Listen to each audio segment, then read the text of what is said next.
हरि ओं श्रुतिस्मृतिपुराणानामालयं करुणालयं नमामि भगवत्पादशङ्करं लोकशङ्करम्। ओं नमस्तस्मै भगवते अरहते सम्यक् सम्बुद्धाय 131 अయింది। सुखकामानि भूतानि न दण्डेन हिनस्ति यः आत्मनः सुखमिच्छंस्तु प्रेत्यासौ लभते सुखम्। అది ఆ పై శ్లోకంలో ఏం చెప్పారు? సకల ప్రాణులు సుఖమునే కోరుకుంటాయి, నేను ఒక్కడనే సుఖమును కోరుకుంటున్నానని అనుకోకూడదు. కాబట్టి నా సుఖం కోసం ఇతర ప్రాణులను హింసించుట తగదు. నేను ఎలా సుఖాన్ని కోరుకుంటున్నానో సకల ప్రాణులు అటులనే సుఖమును కోరుకోను. కాబట్టి వాటిని హింసించుట తగదు. కానీ ఎవడైతే తనకు సుఖం కావడం కోసం ఇతర ప్రాణులను హింసిస్తాడో వాడు మరణించి నరకాన్ని పొందుతాడు అని చెప్పారు. ఇప్పుడు ఆపోజిట్ చూడండి, నిషేధమైన అన్వయంలోకి రండి. ఎవడైతే తన సుఖమును కోరి ఇతర ప్రాణులను హింసించకూడదనే అభిప్రాయంతో హింసించకుండా ఉంటాడో, తన సుఖము కొరకై అన్ని ప్రాణులు సుఖమునే కోరుకుంటాయని గుర్తించి తన సుఖము కొరకై ఇతర ప్రాణులను ఎవడైతే హింసించకుండా ఉంటాడో వాడు మరణించిన తర్వాత సుఖమును పొందును. సుఖమును పొందును అని ఈయన అన్నారు, స్వర్గమును పొందును అని మామూలు హిందూ స్క్రిప్చర్స్లో చెప్పారు. ఆ స్వర్గానికి నిర్వచనమేమో కుమారుల భట్టు గారు సుఖమనే చెప్పాడు. స్వర్గానికి దేశ సంబంధి నిర్వచనం ఒకటి, అవస్థా సంబంధి నిర్వచనం ఒకటే ఉన్నది. దేశ సంబంధి నిర్వచనం పౌరాణికులది. అంటే ఇక్కడ ప్రాణం పోతే వాడు ప్రయాణం చేసి ఎక్కడో ఇంకో లోకానికి వెళ్తాడు. అది ఎంత దూరంలో ఉందో కూడా వీళ్ళు చెప్తారు, ఏదో కొలిచినట్టుగా. వాళ్ళకేమీ ఇంకా అడ్డు ఆపు ఏం లేదుగా, చెప్పేయడమే. 36,000 కోట్ల యోజనముల దూరంలో ఉన్నది అంటాడు. ఇప్పుడు 36,000 కోట్లు అంటే అది ఆ నెంబరు ఎవరికి ఏమీ ఒక ఐడియా వచ్చే నెంబర్ ఏమీ కాదు. తర్వాత మైళ్ళు అండవు, యోజన అంటాడు. మైలు అంటే వీడికి తెలుసులేమో అనిపిస్తుంది, ఏదో తెలుసున్నట్టుగా అనిపిస్తుంది. యోజన పనిస్తే స్టన్ అయిపోయి అలా కూర్చుని ఉంటాడు ఇంకా మాట్లాడకుండా. అదేమి లెక్క అది. కాబట్టి అది దేశ సంబంధి నిర్వచనం స్వర్గానికి. అవస్థా సంబంధి నిర్వచనం. మీ హృదయాన్ని మీరు కాన్ఫ్లిక్ట్ లేకుండా శాంతంగా పెట్టుకుంటే అదే స్వర్గం, Kingdom of haven with in. 2 రకాలుగా కూడా చెప్పచ్చు. సుఖకామాని భూతాని నా దండేన హినస్తి యః ఆత్మనః సుఖం ఇచ్చన్ తు ప్రేత్య అసౌ లభతే సుఖం. ఇక్కడ ఆత్మన సుఖమిచ్చంస్తు అనే ఎక్స్ప్రెషన్ అని 2 రకాలుగా వ్యాఖ్యానం చేయొచ్చు. ఈ శ్లోకంలోనూ పూర్వ శ్లోకంలోనూ కూడా అన్వయం 2 రకాలుగా చేయొచ్చు. తన సుఖమును కోరుతూ ఇతర ప్రాణులను హింసించువాడు అంటే తన సుఖమును కోరుట ఇతర ప్రాణుల హింసకు లక్షణం హేతు అవుతుంది. అలాగా లక్షణహేత్వో శత్రు ప్రత్యయ. కాబట్టి తన సుఖమును కోరుచున్నవాడై ఆ కారణముగా ఇతర ప్రాణులను హింసించువాడు, ఓకే, వాడు నరకమును పొందును. ఈ శ్లోకంలో ఎలా చెప్తారు? తన సుఖమును కోరుచున్నవాడై ఆ కారణముగా ఇతర ప్రాణులను హింసించడు, వాడు స్వర్గమును పొందుతాడు. ఓకే, అది ఒకటి. ఇంకా అన్వయంలో చిన్న తేడా. రెండోది ఏమిటంటే ఇతర ప్రాణులను హింసిస్తాడు, తన సుఖమును కోరుకుంటాడు, ఇతర ప్రాణులను హింసిస్తాడు, వాడేమో నరకానికి పోతాడు. వాడు తన సుఖమును కోరువాడైతే ఇతర ప్రాణులను హింసించకుండా ఉంటాడు. అది ఎందుకంటే ఇతర ప్రాణులను హింసించుట ద్వారా తనకు తాను దుఃఖమునే కలిగించుకున్నట్లు అవుతుంది. కాబట్టి ఎవడైతే తన సుఖమును కోరుకుంటాడో వాడు ఇతర ప్రాణములను హింసించడం అనేయాలి. అది అలా కూడా అన్వయం చేయొచ్చు. ఈ తేడాలో అన్వయంలో ఉండే చిన్న భేదం. ఎవడైతే దానికంటే ముందు భూతాని ప్రాణులు సుఖకామాని సుఖమును కోరునవి. అన్ని ప్రాణులు సుఖమునే కోరుకుంటాయి, దీంట్లో ఎక్సెప్షన్ ఏమి ఉండదు. యహ ఎవడైతే ఆత్మనః తనకు సుఖం సుఖమును ఇచ్చన్ కోరువాడై భూతాని ప్రాణులను దండేన శిక్షతో లేకపోతే హింసతో, లేకపోతే దండ శబ్దానికి మీరు కట్టెతో అని చెప్పచ్చు. కానీ హింసించడం ఎప్పుడు కట్టెతోటే కాదుగా, ఎలా అయినా ఉండొచ్చు, గన్నుతో ఉండొచ్చు, మరో దాంట్లో కత్తితో ఉండొచ్చు, కేవలం కట్టిపుచ్చు కొట్టడమే కాదుగా. నహినస్తి హింసించకుండునో అసౌ ఈతడు ప్రేత్యా మరణించి సుఖం సుఖమును లభతే పొందును. అది కాబట్టి నీకు సుఖం కావాలా దుఃఖం కావాలా? నాకు సుఖమే కావాలి. అయితే నీతో పాటే సకల ప్రాణులు సుఖమనే కోరుకుంటాయి కనుక నువ్వు ఏ ప్రాణికి శిక్షను హింసను కలిగించకుము. అలా ఎవడైతే ఉంటాడో వాడు ఈవెంచువల్గా మరణిస్తాడు. మరణించిన తర్వాత వాడు సుఖమునే పొందును. సుఖకామాని భూతాని నదండేన హినస్తి సహా యః ఆత్మనఃసుఖమిచ్చంస్తు ప్రేత్యాసౌ లభతే సుఖం మావోచః పరుషం కంచిత్ ఉక్తః ప్రతివదేద్ధి తత్ దుఃఖాః సాక్రోశవాదాస్యుః ప్రతిదండోనుయాతి తాన్. అదే ఇప్పుడు ఇక్కడ ఒక విషయము గలదు. హర్ట్ అగుట అంటే అవమానితుడు అగుట, నాకు అవమానం జరిగింది అనే ఫీలింగ్ కలుగుట. ఓకే, ఇది యూనివర్సల్ సఫరింగ్. ఇది మొత్తం అందరూ దీంతో సఫర్ అయిపోతూ ఉంటారు. యూనివర్సల్, దీనికి ఎక్సెప్షన్ ఉండదు. సో దీన్ని అనుభవంలోకి తెచ్చుకోవచ్చు. That's why I'm putting some emphasis upon it. ఈ విధంగా ఎవరో ఏదో అన్నారు, మనల్ని అనకూడని మాట అన్నారు అని హర్ట్ అయ్యి అవమానం ఫీల్ అయ్యి తీవ్రమైనటువంటి సంతాపము కలుగుట ప్రతివాడి జీవితంలోనూ ఉంటుంది.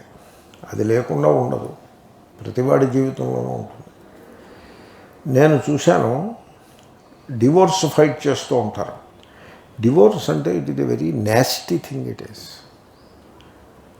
వాళ్ళిద్దరి మధ్య ఎంత క్లోజ్నెస్ ఉండుంటుంది. భార్యాభర్త అంటే వెరీ క్లోజ్ ఉంటారు కదా, వెరీ ఎక్స్ట్రీమ్లీ క్లోజ్ ఉంటారు. ఇంకా అంతకంటే క్లోజ్నెస్ టూ హ్యూమన్ బీయింగ్స్ మధ్య ఉండదు, అంత క్లోజ్ ఉంటారు. But then they start fighting with each other.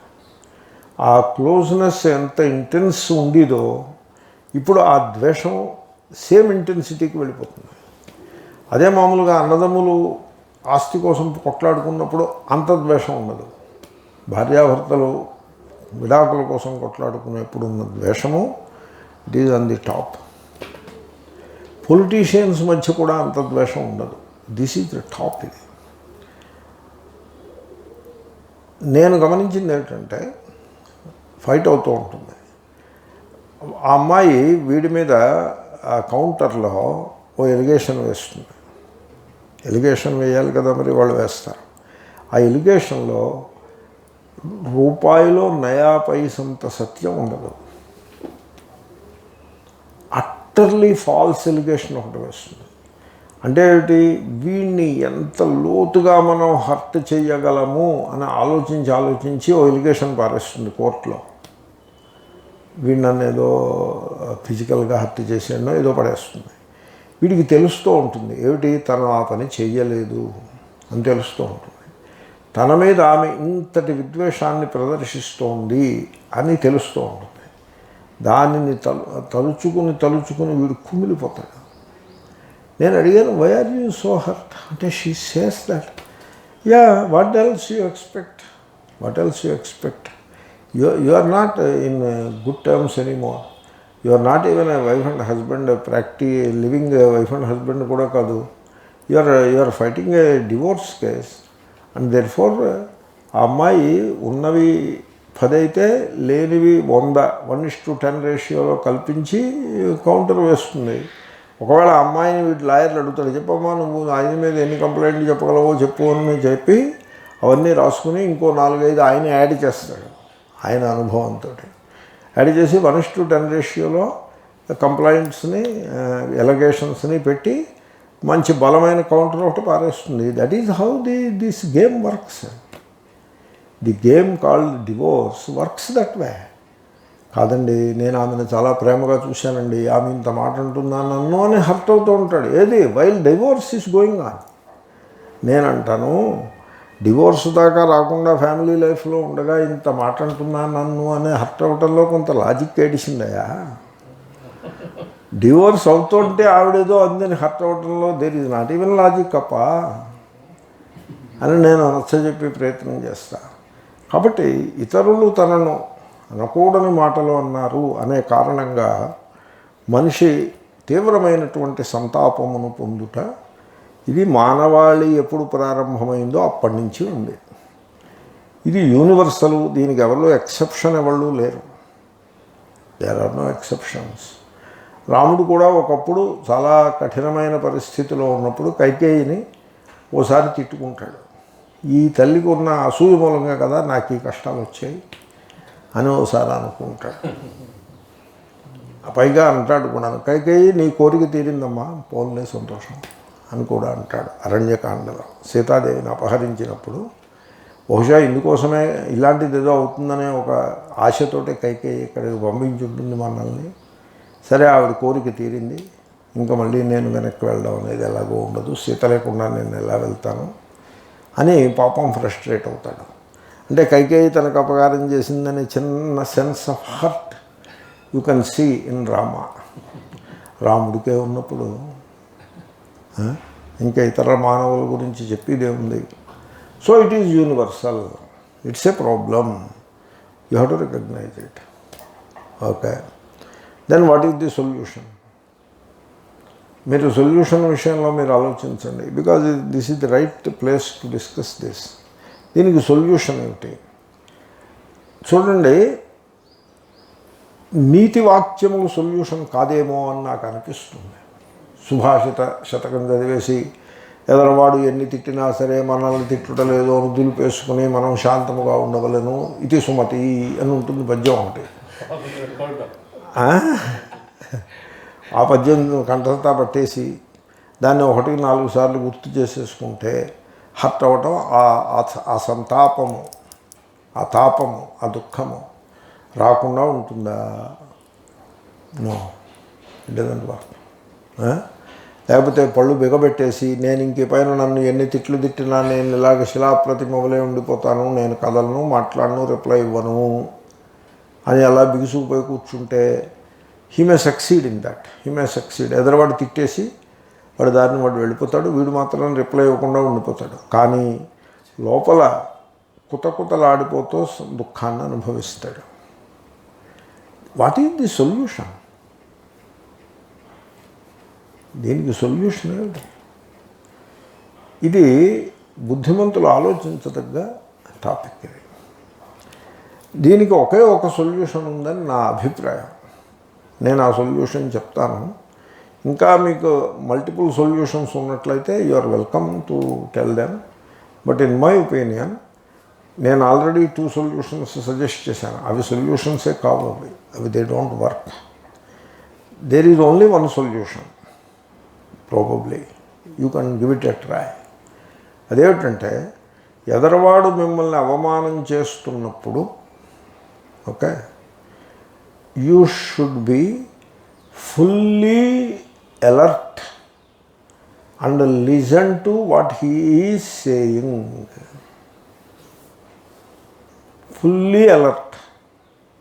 దీన్నే మైండ్ఫుల్నెస్ అని కూడా అనొచ్చు. బుద్ధ భగవానుని పరిభాషలో. బుద్ధుడు ఆ పరిభాష పెట్టడం లేదో నాకు తెలీదు, మొత్తానికి బుద్ధిజంలో ఉంది ఆ పరిభాష. దీన్ని మామూలు వేదాంతుల పరిభాషలో చెప్పాలంటే సమాధానము, ఫుల్ అలర్ట్నెస్. సాక్షిగా ఉండు అని చెప్తే వాడు ఉండలేకపోతాడు. హీ మే నాట్, ఆ స్పేస్ ఉండకపోవచ్చు. ఫుల్లీ అలర్ట్ ఉండు అంటే that should not be a problem. But both are one and the same. They are two sides of the same coin. కాబట్టి నేనేమంటానంటే ఈ టైంలో బీ ఏ విట్నెస్ అని నేను అన్నాను. That this is not the time for that. Witness అంటే దేహము, మనస్సు, be a witness, that is a different context. ఇక్కడ ఎదుటి వ్యక్తి అవమానకరంగా మాట్లాడే సందర్భంలో, ఆ సందర్భం ఎలా ఉంటుందో నేను మీకు ఎక్స్ప్లెయిన్ చేస్తున్నాను. అవమానకరంగా పరుషంగా మాట్లాడడము, అపకారం చేసే ప్రయత్నం చేయడము, ఎలాగోలాగా అపకారం చేయాలి అని ప్రయత్నం చేస్తారు. అది ఆ ప్రయత్నం ఎంతవరకు ఫలించింది అనే మాటలాంటివండి. ఫలించడం ఫలించకపోవడం అదేదో ప్రారంభాధీనంగా ఉంటుంది. వీడు నేను వీడికి ఎంతో సపోర్ట్గా నిలబడ్డాను, బట్ నౌ వీడు తిరగబడి నాకు అపకారం చేసే ప్రయత్నం చేస్తున్నాడు. అది సక్సీడ్ అయ్యాడా లేడా అనే విషయం అలాంటి పెట్టి, the fact that he's trying to hurt me, that fact hurts. అర్థమైందా మీకు? ఆ ఫ్యాక్ట్ దట్ హర్ట్స్. కాబట్టి ఎదుట వ్యక్తి పరుషంగా మాట్లాడుట, అపకారం చేసి ప్రయత్నమును చేయుట, ఓకే, ఫిజికల్గా హర్ట్ చేయుట, అది ఫైనల్. అంటే చేతిలో ఏదో పాత్ర ఏదో ఉంటే మీద పడేయడం, ఫిజికల్గా వేసి కొట్టడం. ఈ మూడు పరిస్థితులు ఉంటాయి. ఇటువంటి మూడు పరిస్థితులలో వీటిల్లో మనం తరచుగా ఫేస్ చేసే పరిస్థితి ఏమిటంటే ఎదుటివాడు పరుషముగా మాట్లాడుట. అంతకంటే కొంచెం ఫ్రీక్వెన్సీ తక్కువ, ఎదుటివాడు హర్ట్ చేసి ప్రయత్నం చేస్తున్నాడని కూడా మనకి తెలుస్తుంది. ఒకప్పుడు ఎదుటివాడు సక్సీడ్ అయితే మనం నష్టపోతాము, వాడు సక్సీడ్ కాకపోతే వాడే కష్టపడతాడు, మనం ఎలా ఉన్నామో అలా ఉండిపోతాము. అది మనకి తెలుస్తూ ఉంటుంది. మూడవది చాలా రేర్గా ఉంటుంది. చేతిలో ఉన్నటువంటి వస్తువును మీద వేసి కొట్టడం, అటువంటి పరిస్థితులు రేర్గా ఉంటాయి. బట్ కొంతమంది యొక్క జీవితంలో అటువంటి పరిస్థితులు కూడా వస్తే రావచ్చు. In all these 3 situations details are different, but essentially they are similar. ఆ పరిస్థితులలో నువ్వు అలర్ట్గా ఉన్నట్లయితే, ఫుల్లీ అలర్ట్, ఆ ఫుల్లీ అనే మాటను నేను ఎంఫసైజ్ చేస్తున్నాను. అంటే పూర్తి సమాధానంతో ఉండాలి. ఉంటే ఏమిటవుతుంది? మనస్సు ఉండదు, జ్ఞానం ఉంటుంది, తెలుస్తూ ఉంటుంది. వాడు పలికే పలుకులన్నీ తెలుస్తూ ఉంటాయి. ఆ మేరకు విజ్ఞానం ఉంటుంది, బట్ ఆ ఎమోషనల్ మైండ్ ఉండదు. విజ్ఞానం ఉంటుంది, ఎమోషనల్ మైండ్ ఉండదు. విజ్ఞానం కూడా ఎంత మేరకు ఉంటుంది? కేవలము వాడి మాటలు అర్థం చేసుకునేంత మేరకు మాత్రమే ఆపరేట్ చేస్తూ ఉంటుంది విజ్ఞానం. ఇమోషన్స్ ఉండవు. Because you are fully alert. మీరు ఆ ఫుల్ అలర్ట్నెస్ మీలో లేదనుకోండి, విజ్ఞానంతో పాటుగా ఇమోషన్స్ వచ్చేస్తాయి. ఆ ఎమోషన్స్ ఏ రూపంగా ఉంటాయి? చాలా సంతాప రూపంగా ఉంటాయి. చాలా తట్టుకోలేనంత అవమానం కలిగి సంతాపాన్ని పొందే రూపంగా ఉంటాయి. అప్పుడు ఆ ఈగో బాగా హర్ట్ అయిపోతుంది, అది రియాక్ట్ అవుతుంది. ఆ రియాక్షన్ ఎలా ఉంటుంది? తిట్టిన తిట్టికి ఒక తిట్టు తిరిగితే 2 తిట్లు తిట్టడం. నువ్వు దుష్టుడు అంటే నువ్వు దుష్టుడివి, నీ తండ్రి కూడా దుష్టుడు అన్నావు. అప్పుడు అవతలవాడు నువ్వు దుష్టుడివి, నీ తండ్రి దుష్టుడు, నీ తాత దుష్టుడని వాడు అంటాడు. నీ మొత్తం కులమంతా దుష్టుడు అని చెప్పేసేసి వీడు అంటాడు. అది ఈగో క్లాష్. అది ఆ స్టేజ్ వస్తుంది. బట్ నేను చెప్తున్నది అది కాదు. అది శ్లోకంలో వర్ణించారు. బట్ నేను చెప్తున్నది సొల్యూషన్ చెప్తున్నా కదా. ఆ సొల్యూషన్లో ఎలా ఉంటుందంటే, ఎదుటివాడు మిస్బిహేవ్ చేస్తున్నప్పుడు యు ఆర్ ఫుల్లీ అలర్ట్. ఎప్పుడైతే ఫుల్లీ అలర్ట్ ఉంటారో, in spite of that operation of విజ్ఞాన, దట్ కాగ్నిటివ్ ఫ్యాకల్టీ ఆపరేట్ చేస్తూ ఉంటుంది, వాడు చెప్పే మాటలన్నీ తెలుస్తూ ఉంటాయి. More than that emotional mind ఉండదు ఫుల్లీ అలర్ట్ ఉన్నప్పుడు. అర్థమైందండి? అప్పుడు ఈగో ఉండదు. ఈగో లేకపోతే the target which has to get hurt ఉండదు. అప్పుడు ఆ వచనములన్నీ అవి తెలుస్తాయి. కానీ వీడు ట్రాన్స్పరెంట్గా ఉంటాడు. అర్థమైందా మీకు ఆ మాట? He becomes transparent.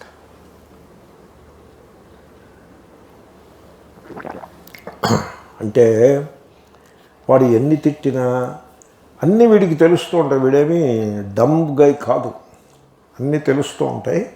But they come, they do not hit a target, they pass through as though, ఫిజికల్గా కాదు, as though is transparent. And then మీకే ఆశ్చర్యం కలుగుతుంది మీరు అభ్యాసం చేసినట్లయితే. అదేమిటి అన్ని తిట్టినా నాకు హర్ట్ ఎందుకు కలగలేదు అని ఆశ్చర్యం కలుగుతుంది మీకు. You don't get hurt. ఎందుకంటే హర్ట్ అయ్యేది ఈగో, ఎప్పుడు లెక్కది. హర్ట్ అయ్యేది the me with a small circle of mind, that centre and a small circle of mind, me and mine. That center, me, gets hurt. That is what is hurt. ఆ centre లేకపోతే there is no target to be hurt. ఇది ఎలాగంటే అక్కడ ఏదైనా target పెట్టారనుకోండి, మీరు gun కాలుస్తే దానికి చిల్లు పడుతుంది వెళ్ళి. అక్కడ టార్గెట్ లేదు, అది సీ త్రూ, కానీ ఏదో ఉన్నట్టుగా అనిపిస్తుంది. Some kind of a light, ఏదో లేజర్ లైట్ లాగా ఏదో టార్గెట్ ఉన్నట్టు అనిపిస్తుంది. వీడు కాలుస్తాడు, కాల్చి చూస్తాడు, ఆ బుల్లెట్ దాని దగ్గరికి వెళ్ళి దాని లోపల నుంచి అటుపోతుంది. ఆ టార్గెట్కి ఏమీ అవ్వదు, because there is no real target there. This is what is called transparency, psychological transparency. People are psychologically opaque. వాళ్ళు అద్దం లాంటి వాళ్ళు, అంటే అలా పడిన వెంటనే మళ్ళీ 100% రిఫ్లెక్ట్ అయిపోతుంది. ట్రాన్స్పరెంట్గా ఉండరు. కొంతమంది ట్రాన్స్పరెంట్గా ఉంటారు, కొంతమంది మహాత్ములు ట్రాన్స్పరెంట్గా ఉంటారు. వాళ్ళు అసలు రియాక్ట్ అవ్వరు, అబ్సల్యూట్లీ నో రియాక్షన్. అవతల వాడు ఫ్రస్ట్రేట్ అవుతాడు, ఎందుకంటే వాడు హీ ఎక్స్పెక్ట్స్ సమ్ రియాక్షన్. అసలు ఏ రియాక్షన్ ఉండదు, అలా వింటూ ఉంటాడు. If possible there could be a small smile also on the lips. ఆ అలర్ట్నెస్ నుంచి వచ్చిన స్మైల్ వింటూ ఉండడమే. There is no reaction. అయితే మళ్ళీ ఎదటివాడు మళ్ళీ ప్రొవోక్ చేసే ప్రయత్నం చేస్తాడు, ఎందుకంటే వీడు ప్రొవోక్ అవ్వట్లేదు కదా. So he tries to provoke, అయినా వీడు ప్రొవోక్ అవ్వడం. అప్పుడు ఎదటివాడు ఫస్ట్ అండ్ ఫార్మోస్ట్ డిజార్మ్ అయిపోతాడు. వాడి దగ్గర ఆయుధం ఏమి ఉండదు, వీడిని కొట్టడానికి ఉన్న ఆయుధాలు అయిపోయాయి. దెర్ ఈజ్ నో ఆయుధం లెఫ్ట్ విత్ హిమ్. దెన్ వాడు ఫ్రస్ట్రేట్ అవుతాడు, ఎందుకంటే వాడి గోల్ ఏమిటి? To hurt. But he now realizes that he is unable to hurt. దాంతో వాడి ఈగో దెబ్బతింటుంది, వాడు ఫ్రస్ట్రేట్ అవుతాడు. ఒకప్పుడు ఆ ఫ్రస్ట్రేషన్ని వాడు బ్లర్ట్ అవుట్ కూడా చేస్తాడు. ఏమని? ఏమిట్రా నేను అన్ని తిరుగుతున్నా మాట్లాడకుండా అలా ఉంటావు, సిగ్గు లేదా ఏమిట్రా నీకంటాడు. దాంట్లో వాడి ఫ్రస్ట్రేషను ఉంది, ఫర్దర్ అటెంప్ట్ టు ప్రొవోక్ ఉంటుంది, రెండు ఉంటాయి. కాబట్టి so he will be frustrated. And then వాడు వెళ్ళిపోతాడు, లేకపోతే వీడు వెళ్ళిపోతాడు. అక్కడే కూర్చొని తిట్టుకుంటూ కూర్చోరు కదా, one of them will move away. అప్పుడు జనరల్లీ తిట్టివాడే మూవ్ అవే, తిట్టబడేవాడు మూవ్ అవే ఉండదు.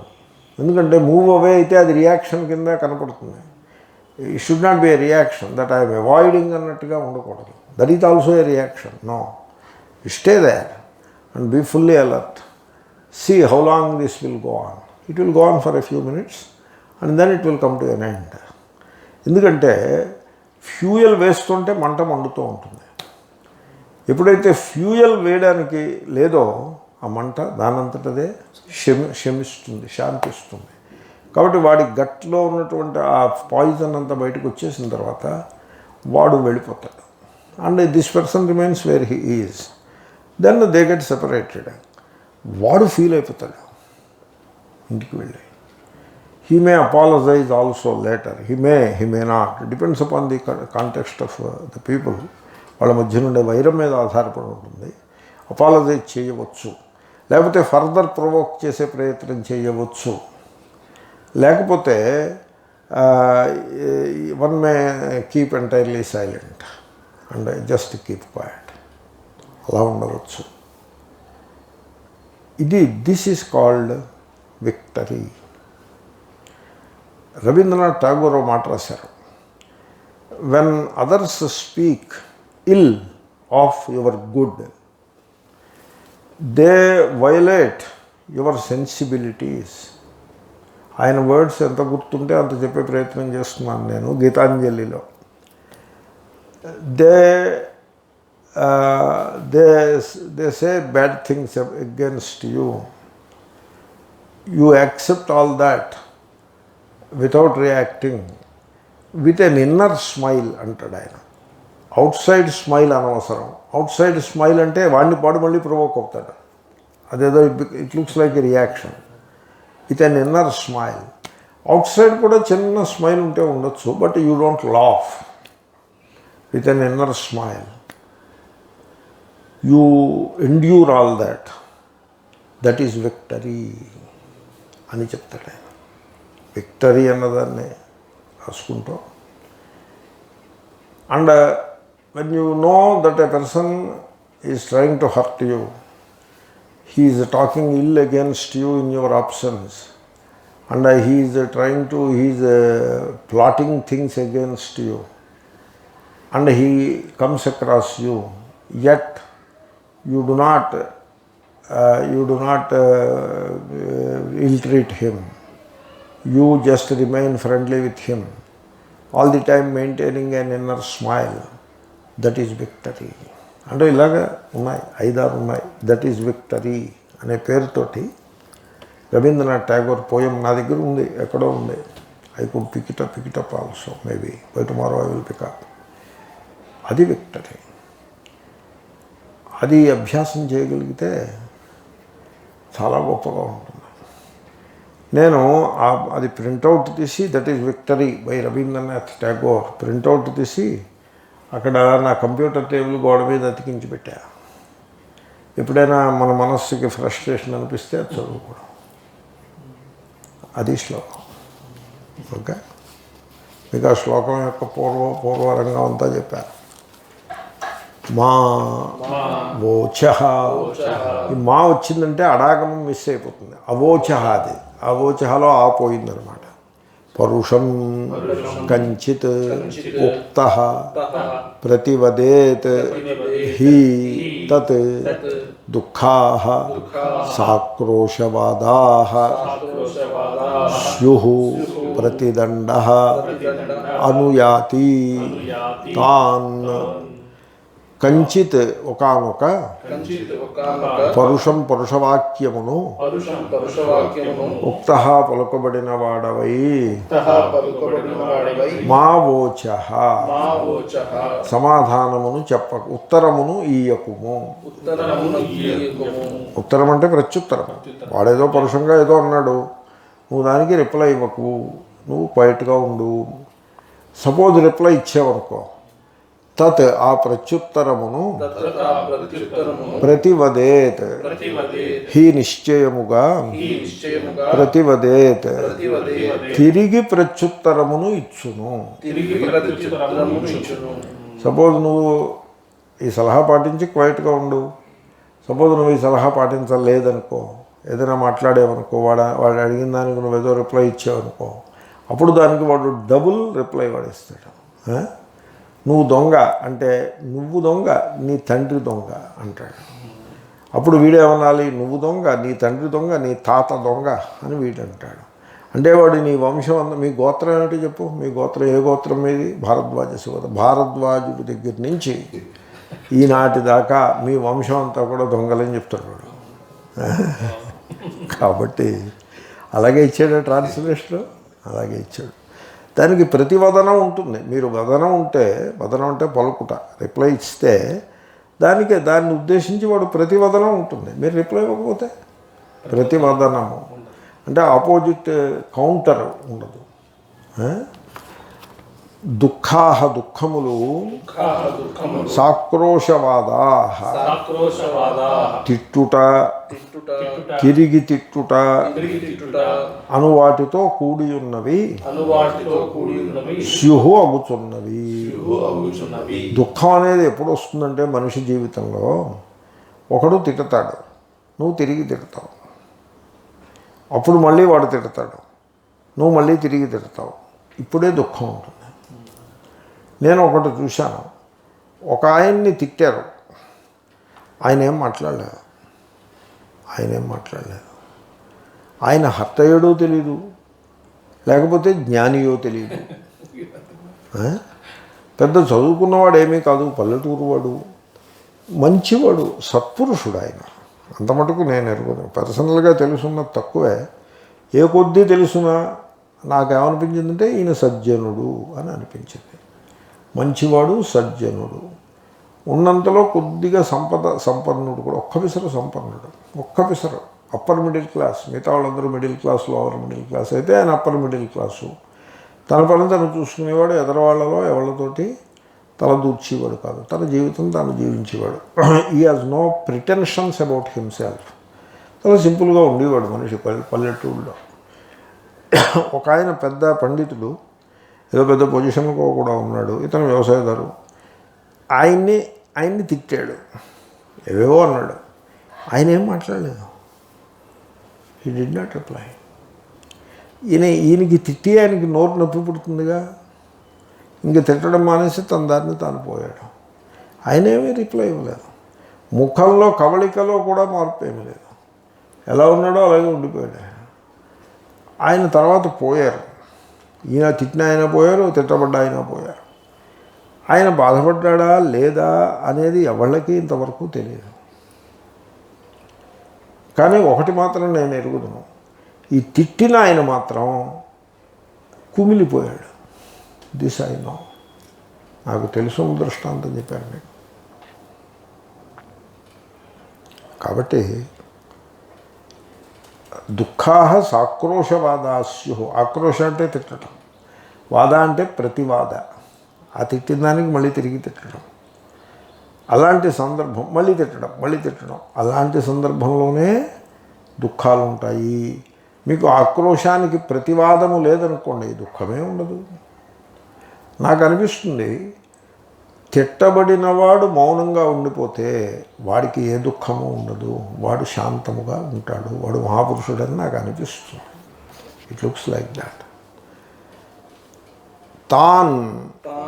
అటువంటి ఆక్రోశముల, అటువంటి తిట్లను ప్రతిదండ, ప్రతీకారమైన హింస అనుయాతి, అనుసరించి వచ్చును. ఇప్పుడు వాడు తిట్టాడండి, తిట్టితే మీరు డబుల్ తిట్టారు వాడిని, వాడు మళ్ళీ వాడిని మిమ్మల్ని ట్రిపుల్ తిట్టాడు, మీరు 4 ఫోల్డ్ తిట్టారు. ఇప్పుడు ఎక్కడో ఒక పాయింట్లో ఆ తిట్టు అది హింసలోకి మారిపోతుంది. వన్ ఆఫ్ దెమ్ ఇంక తిట్టడంలో ఉండదు. ఇంకా వన్ ఆఫ్ దెమ్ వాడు ఏం చేస్తాడంటే తిట్టుని తీసేసి కత్తో గన్ను తీస్తాడు. తీసి కత్తి అయితే పొడుస్తాడు, గన్ను అయితే కాలుస్తాడు. తిట్లు back and fourth 2 rounds 3 rounds వెళ్తాయి. అండ్ నెక్స్ట్ రౌండ్లో ఇంకో తిట్టు ఉండదు. ఇంకా ఇప్పుడు హింస వచ్చేస్తుంది. అలా అవుతుంది. కాబట్టి సపోజ్ మీరు కోఆపరేట్ చేయలేదనుకోండి, మీరు కోఆపరేట్ చేయడం అంటే వాడు తిట్టితే మీరు ప్రత్యుత్తరం ఇవ్వలేదు, దాంతో అది చల్లారిపోతుంది. దీనికి ఓ దృష్టాంతం చెప్పారు మహాత్ముడు. వాడు వచ్చి మీ దగ్గరికి వచ్చి ఇలా కాలుతో దుమ్ము రేక కొడతాడు. అప్పుడు మీరు కూడా నువ్వే నా దుమ్ము రేక కొట్టగలవాడవే, నా ముఖం మీద పడి ఇట్లా నువ్వే నా దుమ్ము రేక కొడుతున్నావు, నేను దుమ్ము రేక కొడతాను అని మీరు కాలుతో దుమ్ము రేక కొట్టారనుకోండి, వాడి ముఖం మీద పడి ఇట్లాగా, వాడికి ఒళ్ళు మళ్ళీ మరింత దుమ్ము రేక కొట్టాడు అనుకోండి, మీరు మరింత దుమ్ము రేక కొట్టారనుకోండి, అప్పుడు ఇద్దరి కళ్ళ నిండా దుమ్ము ఉంటుంది. ఇద్దరూ వెళ్ళి ముఖం కడుక్కుని డాక్టర్కి చూపించుకోవాలి కళ్ళని. అలా చేయొద్దు. వాడు మన ముఖం మీదకి వచ్చి దుమ్ము రేకొట్టాడు అనుకోండి, మనం పక్కనున్న చెంబు నీళ్లు తీసుకుని ఆ దుమ్ముని చల్లార్చటం.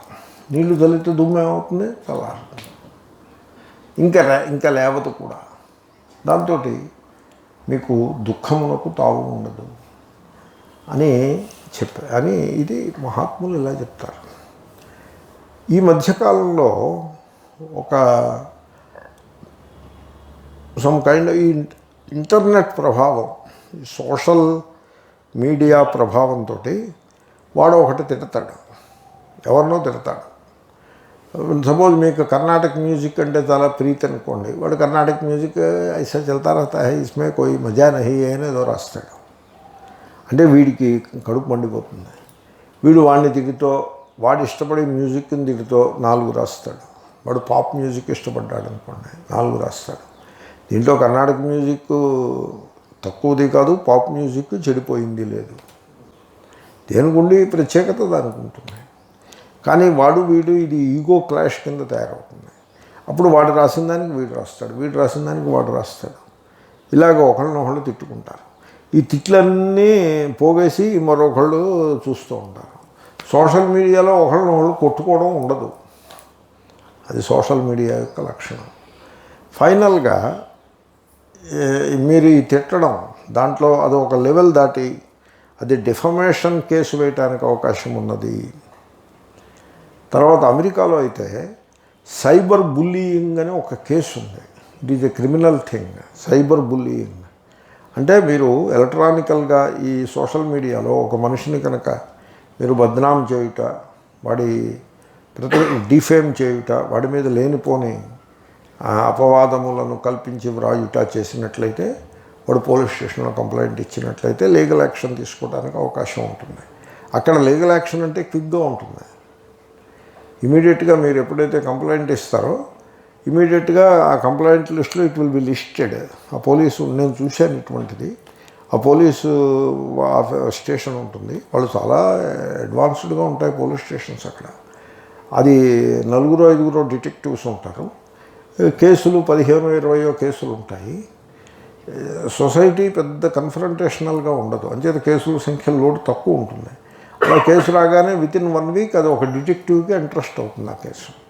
ఆ డిటెక్టివ్ ఏం చేస్తాడంటే దాని మీద త్వరగా ఇన్వెస్టిగేట్ చేసేస్తాడు. వెళ్ళి ఆ పర్సన్స్ని కలుసుకుంటాడు, వెళ్ళి వాళ్ళ దగ్గరికే వెళ్ళి కలుసుకుంటాడు, కలుసుకుని మాట్లాడతాడు. మేము రిప్లై ఇవ్వము అన్నట్లయితే సరే, లాయర్ నోటీస్ ఇస్తే లాయర్తో మాట్లాడతాడు. వాడు ఒక డాసియర్ తయారు చేస్తాడు, డిటెక్టివ్ తయారు చేసి ప్రాసిక్యూటర్కి అప్పచెప్పేస్తాడు. అప్పుడు prosecutor he will put it in కోర్ట్లో వితిన్ 2 years మీకు ఇది వచ్చేస్తుంది, జడ్జిమెంట్ వచ్చేస్తుంది. 2 years ఎక్కువ, 2 years లోపల జడ్జిమెంట్ వచ్చేస్తుంది. ఆ జడ్జిమెంట్లో అది డిఫమేషన్ కనుక ప్రూవ్ అయినట్లయితే, ప్రూవ్ అవుతుంది, ఎందుకంటే వీడేం మాట్లాడలేదు వాడే తిట్టుకుంటూ పోయాడు అనుకో, ప్రూవ్ అవుతుంది డిఫమేషన్. ప్రూవ్ అయినట్లయితే జడ్జి డ్యామేజెస్ ఇచ్చేస్తాడు. ఒక $200,000 డ్యామేజ్ అని వాడు ఇచ్చేస్తాడు. వీడు వెంటనే పే చేసేయాలి డ్యామేజ్.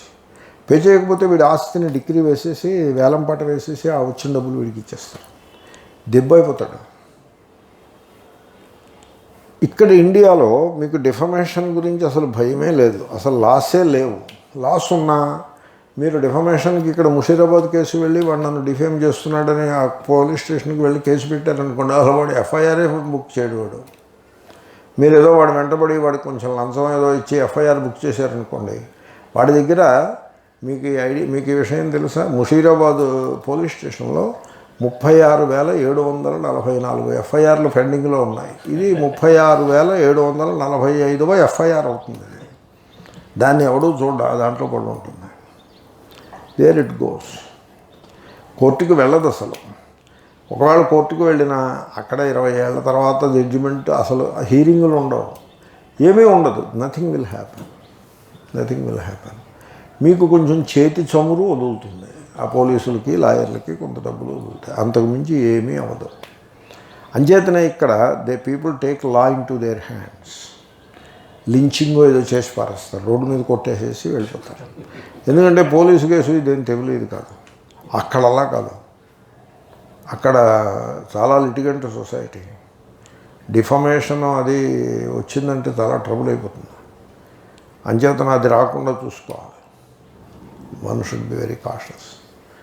సో ఇదంతా ఎందుకు, అసలు హర్ట్ అయిన వాడే ఇక్కడ లేడనుకోండి, there is no entity to be hurt here, then you have all the victory in the world. మంచి శ్లోకం కాదు.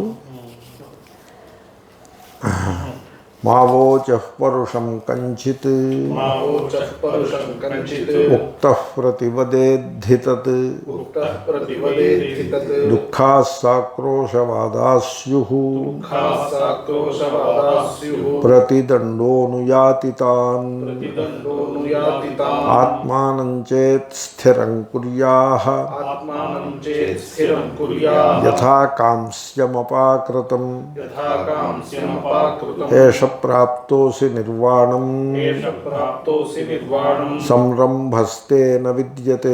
సంరంభస్తేన విద్యతే. ఈ శ్లోకం చదివితే నాకు ఒక మాట గుర్తు వస్తుంది. నిండుకుండ తొణకదు, ఓటుకుండ డబడబలాడుతుంది. అది దృష్టాంతం. ఇప్పుడు కంచుని మీరు ముట్టుకుంటే భూయ్య శబ్దం చేస్తుంది. కంచు గంట దేంతో చేస్తారు? కంచుతో చేస్తారు. కంచు గంట. కంచు అంటే అలాయ్. దానికి ఆ రెజొనెన్సో ఏదో ఎక్కువ, ఫ్రీక్వెన్సీ ఏదో ఎక్కువ, దాని మీద దెబ్బ వేస్తే అది ఇంత భూయమని సౌండ్ చేస్తుంది. ఆ దేవాలయాల్లో పెట్టి గంటలు అలా ఉంటాయి కదా. ఈ గంటని మీరు అక్కడ పెట్టి అలా కొడుతూ ఉంటే ఆ చెవులు గింగుర్లు ఎత్తిపోయేట్లాగా సౌండ్ వస్తూనే ఉంటుంది. మీరు ఏం చేస్తారంటే ఆ గంట తీసుకెళ్ళి అక్కడెక్కడో దూరంగా పారేశారండి. ఇప్పుడు దాని నుంచి సౌండ్ వస్తుందా? రాదు. మీ లోపల అటువంటి కంచు గంట ఒకటి ఉందేమో చూసుకోండి మీరు. అదేం చేస్తుంది? మిమ్మల్ని వడ వాగిస్తూ ఉంటుంది. వాచాలత. అలా వాగుతూ ఉంటాడు వీడు. ఏదో ఒకటి వాగుతూ ఉంటాడు పొద్దున్న నుంచి సాయంకాలం దాకా. వాగినవాడు రోజంతా వాగుతూనే ఉంటాడు. అలా కొంతమంది ఉంటారు, రోజంతా మాట్లాడుతూనే ఉంటారు. మాట్లాడకండి, మీరు హాని చేసుకుంటున్నారని, మీకు మీరే హాని చేసుకుంటున్నారని చెప్పినా వినడం. ఆయన బుద్ధుడు ఏమంటున్నాడంటే, నువ్వు అర్థం చేసుకో, ఆ కంచు గంటలా ఉన్నావేమో చూసుకో, నువ్వు నీ లోపల ఆ కంచు గంట లాంటి లక్షణం ఉందేమో చూసుకుంటే అది ఓపెసర్ ఉందనుకో, నేను ఈ కంచు గంటను తీసుకెళ్ళి బయట పారేసి వచ్చాను, ఇంకా సౌండ్ రాదు అన్నట్టుగా నువ్వు స్థిరంగా అయిపో. స్థిరంగా అంటే కదలిక ఉండదు. అలా అయిపో. బికమ్ స్టేబుల్ అయిపో. సైలెంట్ అయిపో. Become silent. దీని మీద ఒక సైకాలజీ ఉంది. అదేమంటే మనుషులు ఎలా ఉంటారంటే they have a pressure to speak. మీరు చూసుకోవాలి, అది ఎవరికి వారికి ఉంటుంది. మాట్లాడాలి అనే ఒత్తిడి ఉంటుంది. ఆ వాచాలత. సపోజ్ ఏదైనా టాపిక్ నడుస్తుంది అనుకోండి, ఆ టాపిక్ వీడికి తెలుసు, కానీ వాళ్ళు వీడిని ఇన్వైట్ చేయలేదు, వీడిని సలహా అడగలేదు, కానీ వీడు కూర్చోలేడు. వాళ్ళలో దూరేసి మాట్లాడేయాల్సి ఉంది.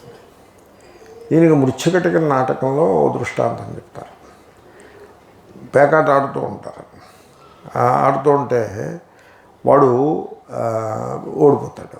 2 రూపాయలు ఇవ్వాలి. సరే నెక్స్ట్ ఆటలో ఇస్తారంటాడు. నెక్స్ట్ ఆటలో ఇవ్వడానికి నెక్స్ట్ ఆటలో ఎక్కడి నుంచి పట్టుకొచ్చిస్తావు అంటే, నెగ్గుతాను నేను, నెగ్గినప్పుడు నీకు ఆ డబ్బు వస్తుంది, నీకు ఇచ్చేస్తాను. నెగ్గకపోతే అని వీడు అడుగుతాడు. అంటే మరి అప్పు పెట్టాల్సి ఉంటుంది అని వాడు అంటాడు.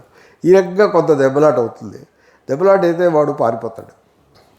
డబ్బులు ఇవ్వకుండా తక్కువ లేచి పారిపోతాడు. వీళ్ళిద్దరూ వాడు వెంట పడతారు. వాడు ఓ పాడుపడ్డ దేవాలయంలో దూరుతాడు. అక్కడ చీకట్లో ఉండిపోతాడు. ఆ చీకట్లో గబ్బిలాలు, తేళ్ళు అవి ఉంటాయి, పావులు ఉంటాయి. వాడేమో వీళ్ళ నుంచి తప్పించుకోవడం కోసం ఆ చీకట్లో వాడు దూరాడు. బయట వెలుతురుంది, వాడు బయటికి రాడు. ఎలాగా? వీళ్ళకి లోపలికి వెళ్ళడానికి భయం. ఎలాగా? అప్పుడు వీడు ఓ సలహా చెప్తాడు. వాళ్ళు సంజ్ఞ చేసుకుని మళ్ళీ పేకాట మొదలెడతారు వీళ్ళిద్దరు. ఆడుతో ఈసారి ముక్కలు వేసేప్పుడు అరే ఇస్పేట్ ఆశ వచ్చిందా ఛే అని కింద పారేస్తాడు. అలా ఆడుతూ ఉంటారు పైకి. వాడు లోపల ఉంటాడు ఆ చీకట్లో. వాడు ఆపుకోలేకపోతాడు. వాడు ఆ గోడ వెనకాలకు వచ్చి నక్కి ఒకడి మార్కులు చూస్తూ ఉంటాడు, ఒకడి ముక్కలు చూస్తూ ఉంటాడు. వీడికి ముక్క వస్తుంది. ముక్క వస్తే వీడు వచ్చి ఇది రాంగ్ ముక్క వచ్చిందని టక్కుమని పారేస్తాడు. వాడు టక్కుమని వచ్చి రాంగ్ ముక్క కాదురా అని తలకాయ, అది మంచి ముక్కరా అని వాడు బయటకు వస్తాడు. అప్పుడు పట్టుకుని వాడిని మొత్తేస్తారు. పట్టుకుని అంటే అర్థం ఏంటి? ఇది చక్కటి కథ. అక్కడ ఒక చిన్న సన్నివేశం కింద శూద్రక మహారాజు మృచ్ఛకటి నాటకంలో వర్ణించాడు.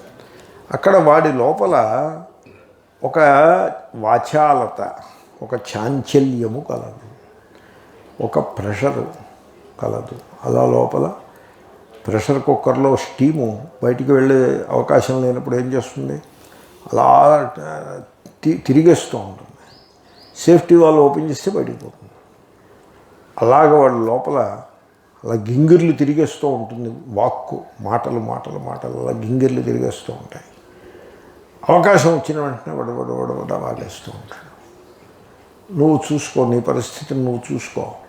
నువ్వు అలాగా ఆ వాచాలత పెట్టుకోకు, ఆ చాంచల్యము పెట్టుకోకు, ఆ వదరుబోతుతనము పెట్టుకోకు.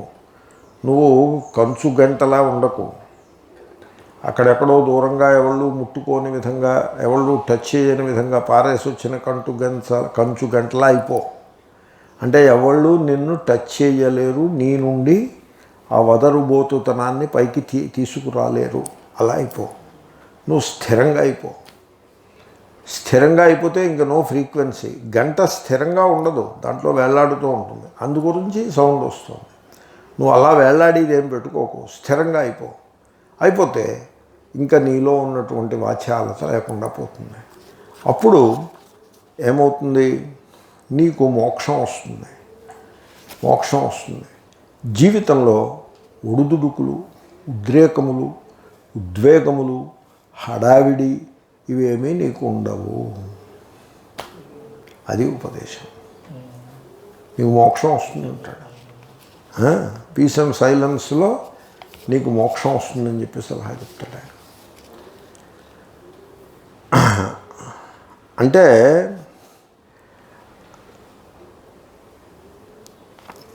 ప్రతి మనిషి కూడా తన లోపల తాను చూసుకొని నా యందు ఆ ఒత్తిడి, ఆ మానసికమైన ఒత్తిడి ఉన్నదా, మాట్లాడాలనే ఒత్తిడి ఉన్నదా అని చూసుకోవాలి.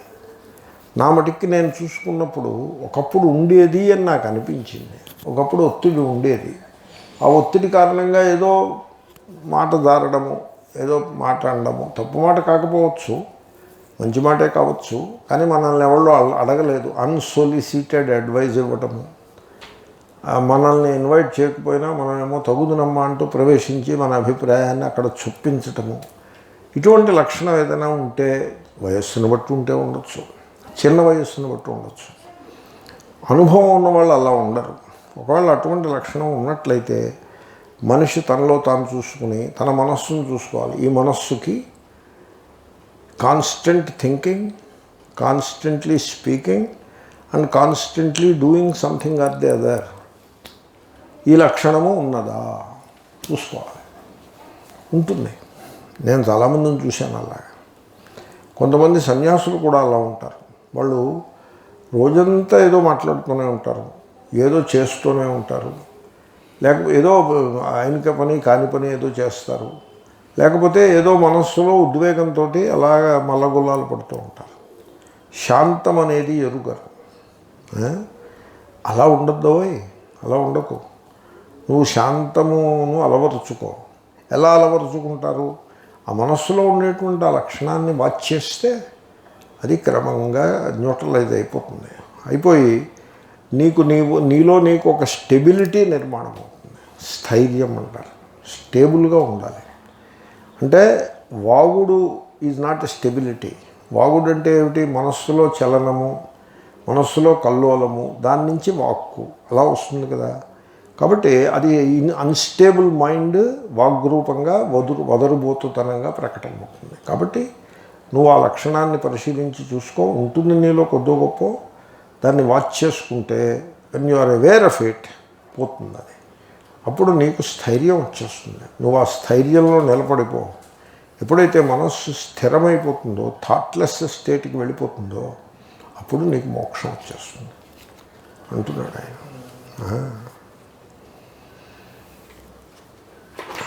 అంటే దీంట్లో అడ్వైజ్ ఏంటంటే, నీ అటెన్షన్ని, యువర్ అటెన్షన్ ఫోకస్ని మాటలాడుట నుండి నిశ్శబ్దం వైపుకి షిఫ్ట్ చేసుకోవాలని సలహా. మాటలాడడం మీద అటెన్షన్ ఉంటుందిగా, దాన్ని నిశ్శబ్దం వైపుకి షిఫ్ట్ చేసుకో అని అడ్వైజ్ ఇస్తున్నాడు. చాలా ఇంపార్టెంట్ అడ్వైస్. ఆత్మానం చేత్ స్థిరం కుర్యాః యథా కాంస్యం అపాకృతం ఏషః ప్రాప్తః అసి నిర్వాణం సంరంభః తే నా విద్యతే. అపాకృతం దూరముగా పారవేయబడిన కాంస్యం యథా కంచు గంట వలె ఆత్మానం నిన్ను నీవు స్థిరం నిశ్చలుడుగా కుర్యాః చేత్ చేసుకున్నట్లయితే ఏషః ఇట్టి నీవు నిర్వాణం మోక్షమును ప్రాప్తః పొందినవాడవు అసి అగుదువు తే నీకు సంరంభః హడావిడి చాంచల్యము జారిపోవుట ఇత్యాది న విద్యతే ఉండదు. సంరంభం అంటే కంగారం, హడావిడి, దుఃఖం. ఏం రాశాడు ఆయన సంరంభకి అనువాదం? నేనేదో చెప్పాను, తొందరపాటు, హెజిటేషనా, యాజిటేషన్, ఆందోళన. కరెక్ట్, బాగుంది. సో కాబట్టి ఏం చేయాలన్నమాట, మన ఫోకస్ని you shift the focus of attention from words to silence. ఇప్పుడు వర్డ్స్ సత్యాన్ని బోధించమండవి, వర్డ్స్లో సత్యం ఉండదు. అంచేతనే ఒక టెక్స్ట్ ఉంది, ఆ టెక్స్ట్ని మీరు చదువుతూ ఉంటే మీకు మోక్షం వచ్చేస్తుంది. It is not a proper advice. What you call text, in the beginning there are words, but eventually words పోయి సైలెన్స్లోకి రావాలి. కాంస్యం అపాకృతం. ఆ గంట కొంతకాలం గంట మోగింది, ఇప్పుడు తీసుకెళ్ళి దూరం పెట్టేశారు దాన్ని, ఇంకా మోగడం మానేసిందని. అలా అయిపోవాలి. ముందు బుక్స్, తర్వాత సైలెన్స్. ముందు వర్డ్స్, తర్వాత సైలెన్స్. ఆ మెచ్యూరిటీ వచ్చేయాలి. సైలెన్స్లోకి నీ ఫోకస్ ఆఫ్ అటెన్షన్ వర్డ్స్ నుంచి సైలెన్స్లోకి ఎప్పుడు వెళ్ళిపోయిందో అప్పుడు నీకు మోక్షం వచ్చేస్తుంది. ఈ మాట వీళ్ళు ఒప్పుకోరు. వీళ్ళు ఈ శబ్దబోధవాదులు ఉన్నారే, వాళ్ళు ఒప్పుకోరు. వాళ్ళ భయం ఏమిటంటే వాళ్ళు they are believers, followers and imitators. That is what they are. కర్మకాండలో వర్కౌట్ అవుతుంది. కర్మకాండలో you believe, you follow and you imitate, work out అవుతుంది. బట్ జ్ఞానం దగ్గర అది వర్కౌట్ కాదు.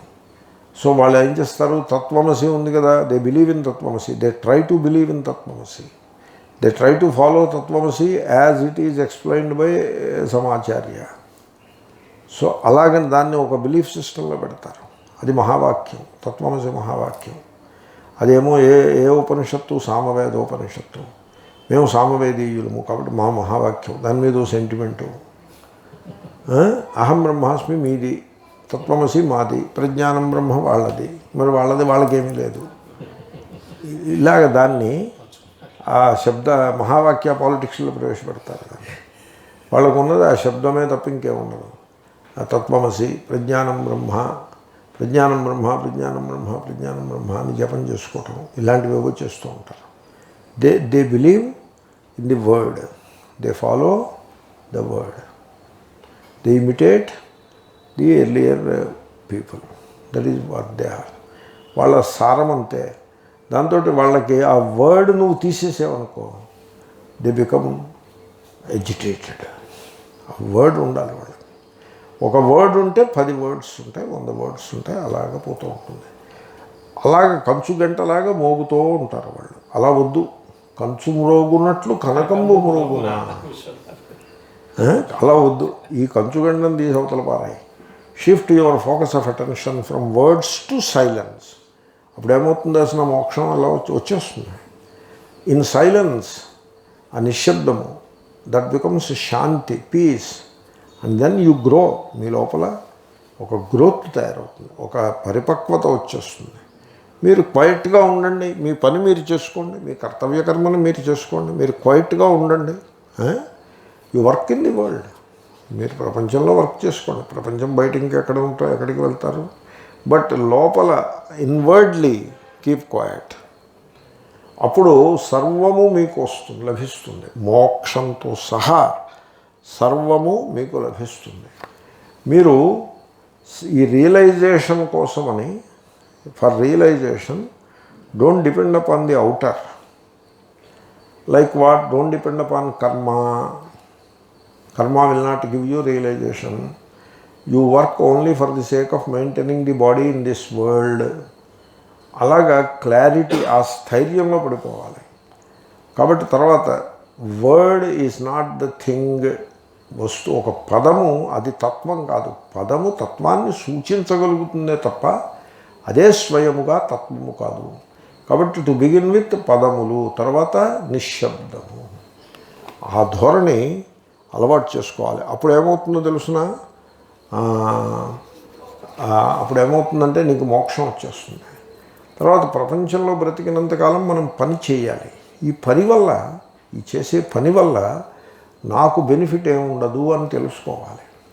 You will not seek any benefit out of it. You work in the world not for your sake, for the sake of others. You don't seek any benefit from the work. అదే కర్మయోగం అవుతుంది. ఇతరులకు benefit ఉంటుంది ఆ పని వల్ల, తనకంటూ benefit ఏమీ ఉండదు.